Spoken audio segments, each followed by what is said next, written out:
Wealth is not a matter of intelligence. It's a matter of inspiration.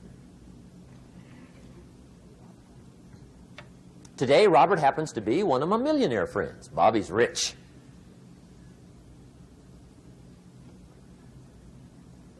Frank Sinatra said one time, the best revenge is massive success.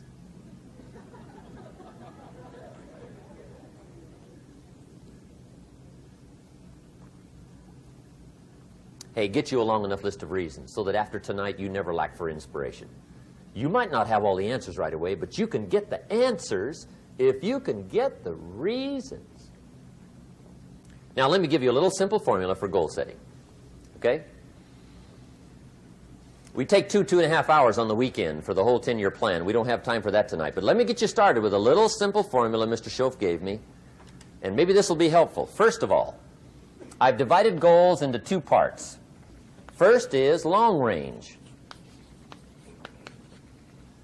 Long range goals. That's your dreams. Your dreams for the next 3, 5, 10, 20, 30, 40 years. Actually, the rest of your life.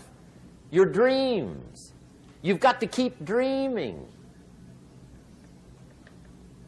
Ronald Reagan, president, said to the joint session of Congress a few weeks ago, the Republic is a dream. And if we don't keep dreaming, we will lose the Republic. Your better future is a dream for yourself and for your family. Where do you want to go? What do you want to do? What do you want to be? What do you want to see? You've got to dream dreams. There's a Bible phrase that says, without dreams and visions, people perish. You've got to have something to go for that inspires the heart and the soul. Dreams.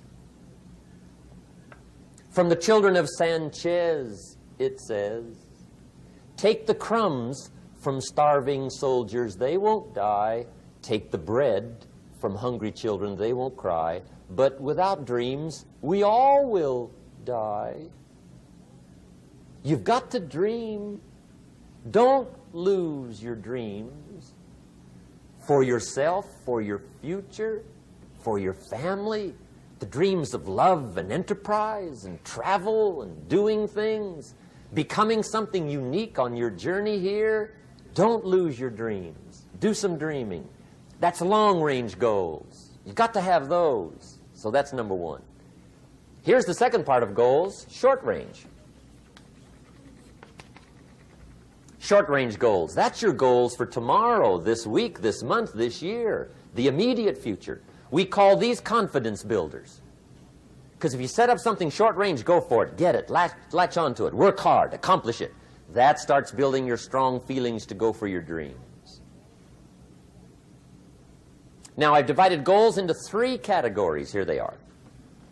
Number 1 is economic. That's your goals for money, income, business, profits, production. Economics. Make sure you've got your economics well planned. Economics plays a major role in everybody's life. Economics is major, which means it ought to be meticulously well planned for tomorrow, this week, this month, this year, long range. What if you asked somebody tomorrow if you could see their meticulously well-planned list of economic goals? What would they probably say? They'd say, you some kind of a nut? You must be weird. Hey, I found out what success is. Success is doing what the failures won't do. Make sure you've got your economics well planned. It'll put you in the top 5%. One of the key little subjects we talk about on the weekend is the 7 fundamentals for wealth and happiness. And that's one of them, well-planned economics. It's a fundamental if you want to do well. Join the top 5%. Anybody in this room can join the top 5%, if you will. Okay. Now here's the second category of goals, things. Make a list of the things you want. And on my list of things, now I put everything. Little things as well as major things. Doesn't matter how small it is, it goes on my list. I used to just put major things, cars, homes. I don't do that anymore. I now load my list with everything. Everything. And the reason is, part of the fun of having a list is checking it off. That's it. Boy, at the end of the day, if you can go, got it, got it, got it, got it, got it, got it, whatever it is, right? You get into the habit. So load up your list, the things you want. Now, when you check off something major, celebrate. That's an important point to make. Celebrate your achievements. Live it up. Have a party when you reach something you've worked for a while. See, we all grow from two experiences. One is called the pain of losing. The other one is called the joy of winning. We need both of them. Amplify them as much as you can, which also means make losing painful. If you set up something, fooled around, didn't get it, put it on yourself. On the other side, if you did get it, congratulate yourself. Self-congratulations is a sign of maturity. Seeking congratulations is a sign of immaturity. But hey, winning and losing, see, that's what it's all about. That's the name of the game. Now, some people lead such mediocre lives, at the end of the day, they don't know whether they're winning or losing. They got no clue. Guy's just going through the day with his fingers crossed. There's a better way. Okay, here's the third category of goals, personal development. Put those goals together. Personal development goals. That's your goals to be stronger, more decisive, be a speaker, be a leader, learn a language, all kinds of skills.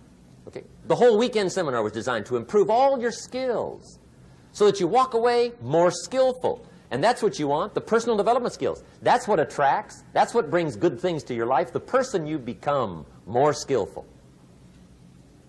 Now, this is quite a package to work on. Economics, things, personal development. For tomorrow, this week, this month, this year, long range. Okay? That'll get you started. Now, here's the simple formula for setting goals. It goes like this. A, work on your goals. That's step one. Work on them. And I put the word work there deliberately. Setting goals is plain hard work. I don't want to kid you. We haven't come here tonight to kid each other. It's work. I know it's work. That's why a lot of people just let it slide. It's work. Many people work hard on their job, but they don't work hard on their future. They just let that slide. And the work involved is making plans. I know most people don't. I understand that. But don't let that be you. Guy says, well, yeah, you work where I work, but the time you struggle home, it's late. You've got to eat a bite of supper, watch a little TV, get to bed. You can't sit up half the night. Plan, plan, plan. And the guy's behind. Good worker, hard worker, sincere. But you've got to be better than sincere, working hard. You've got to be better than a good worker. You've got to be a good planner. Somebody once wisely said, the people who fail to plan are planning to fail. Well said. So work on your goals. Here's step two. Write your goals down. That's so important. I teach my staff around the world, put your goals in your journal. Because one of the major people you want to study is yourself. So here's the list of goals I put together 3 weeks ago. Here's the list of goals I put together 2 years ago. Here's some of the changes I made, rearrangement of my priorities. I scratched these off. I put these on. I've gotten these. Study your accomplishments. Study what your desires are. Put them on paper. Write them down. Here's another reason for writing your goals down. It shows you're serious about doing better. And to do better, you got to get serious. You don't have to be grim, but you must be serious. Everybody hopes things will get better. Everybody hopes. Poor people hope. That ought to tell you something. It means the future does not get better by hope. It gets better by plan. I used to have the affliction called passive hope. It's an affliction. It's bad. Probably what's even worse than that is happy hope. Now that is really bad. That's bad. Happy hope. The guy's 50 and he's broke and he's still smiling. See, that's not good. So get serious about your goals. Put them on paper. Write them down. There's all kinds. His goals, her goals, their goals. Business goals, financial independence goals, family goals. I mean, there's so many things to work on this that if you don't get busy and work on it, sure enough, the time will pass. And sure enough, 5 years from now, you'll wind up where you don't want to be, wearing what you don't want to wear, driving what you don't want to drive, being what you don't want to be. Now's the time to fix it. Now, here's the third step to your goals.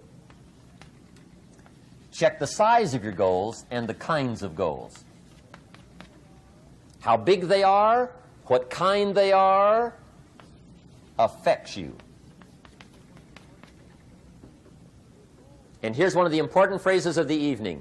Your goals are affecting you, whatever they are.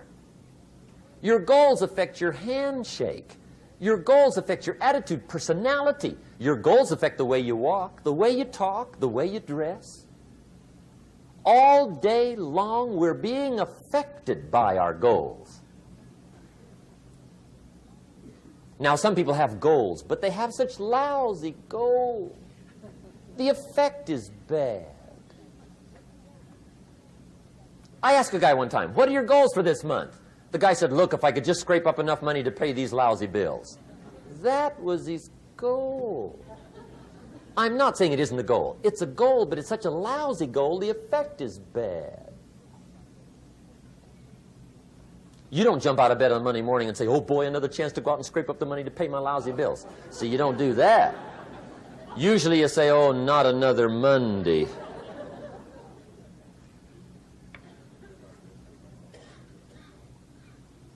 And some people have so given up on life, they have joined the thank God it's Friday club. How sad. Surely those are the same people, when life is over for them, will say, thank God it's over.